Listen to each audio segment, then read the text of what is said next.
Today I want to talk about the Battlefield 2042 system requirements. Yesterday, the lucky participants of the technical playtest were invited for playtest sessions between August 12 and August 15. An interesting fact about these invites is that they included PC system requirements. These requirements were later confirmed by Tom Henderson on Twitter, and what's funny is that both sources contain the same mistake, meaning they listed the RTX 2060 as an AMD graphics card and the 5600 XT as an Nvidia graphics card.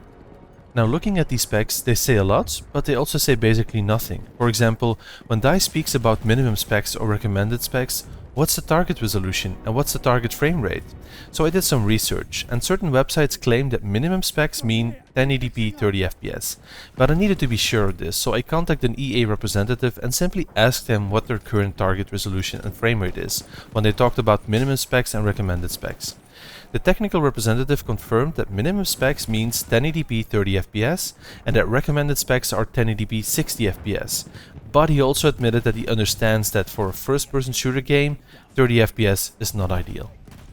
So now that we know what minimum and recommended actually means, let's have a look at what else those specs tell us. For example, we see that the CPU requirements are very similar to those of Battlefield 5 and Battlefield 1, meaning that we shouldn't expect a big upgrade in terms of physics, and that it would be the fourth Battlefield game in a row running on Frostbite 3.0. It also means that we can expect that a higher IPC and a high boost clock on the first two cores will benefit you more than many additional cores with a lower IPC. This is why they claim that an old 4-core 4-thread Intel CPU is on par with a 4-core 8-thread AMD CPU, or why an old 4-core 8-thread Intel CPU is on par with a 6-core 12-thread Zen 2 CPU. If this game is indeed still running Frostbite 3.0, that means that the engine is still limited to a maximum of 11 threads, meaning that gamers with a Ryzen 5800X or 5900X will see no performance gain over someone with a Ryzen 5600X. I think it's safe to say that the Ryzen 5600X with the high IPC and core clocks will be the ideal gaming CPU for Battlefield 2042. We also see that DICE lists cheaper AMD cards as the equivalent for more expensive Nvidia cards. The AMD RX 560 with its $100 MSRP is on par with the 1050 Ti $139 MSRP, and the RX 5600 XT with $279 MSRP is on par with the Nvidia RTX 2060 that was launched at $350 MSRP. This is nothing new since AMD cards also performed better in previous Battlefield titles. If you look at Battlefield 5 benchmarks, for example, the RX 580 performs better than the GTX 1060. The Vega 64 performs better than the GTX 1080, the 5600 XT performs better than the RTX 2080, and the latest 6800 XT even beats the RTX 3090, which is priced twice as high.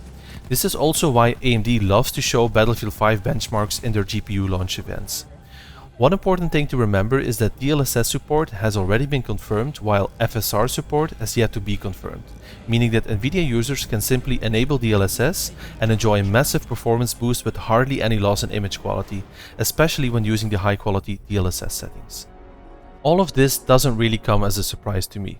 Knowing that this game is still going to release on the older Xbox One and PlayStation 4, it would have been weird if this game was truly a next-gen title. But with the GPU prices of the last year and the lack of better graphics and physics in other franchises, it's perfectly understandable that DICE isn't upgrading the graphics that much, if at all, compared to Battlefield 1 and Battlefield 5. We can only hope that they optimize the engine a bit more from modern PC hardware, so that the performance scales better when you have more cores in your system. Based on these specs, one could also speculate what kind of PC could run 1440p 120 FPS smoothly. And personally, I think that someone with a Ryzen 5600X combined with a 1080 Ti or higher can easily pull that off, as long as they don't max out all settings. And let's be honest, Battlefield 4, Battlefield 1, Battlefield 5, they all still look very nice on medium settings. Now, I hope that you enjoyed this video, like and subscribe if you do, and feel free to check out my Twitch channel on twitch.tv/grmbelgium. And I'll see you on the battlefield.